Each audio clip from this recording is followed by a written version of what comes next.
Natanggap na ng may-ari ang bayad sa danyos ng bangkang nasira matapos mabangga ng isang Chinese vessel ayon sa Coast Guard. Naritong report ni Denise Abante.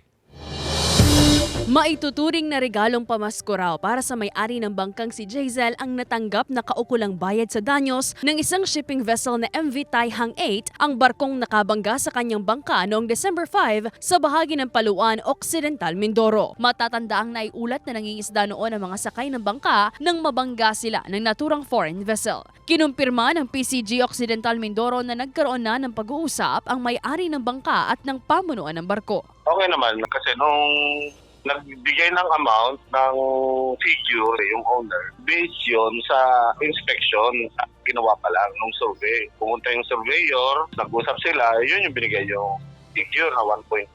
Siguro ang na-approve lang may yung 750 nga, doon sila nag-close. Malaking tulong na daw ang napagkasundo ang halaga na ibinigay sa nadisgrasyang bangka. Ipinapaayos na rin ngayon ang bangka upang muli nang mapakinabangan ng mga mangingisda. Maayos naman din silang nakipagtawaran sa amin, gawa nga na i-respond sa malakagad nila ang request at saka isi-settle nila agad. Tinanggap ko na lang din para makapagawa na rin ako sa bangka, maglaot na lang kami ulit. Maraming salamat talaga sa lahat ng tumulong, lalo na sa inyo, sa media, sa kinaukulan, sa lahat ng mga nakipag-ugnayan sa akin para ma-alerto yung barko. Nagsilbing aral na rin daw ang insidente para sa kanyang mga kasamahang mangingisda na huwag maging kampante sa laot at ang iba yung pag-iingat sa pangingisda.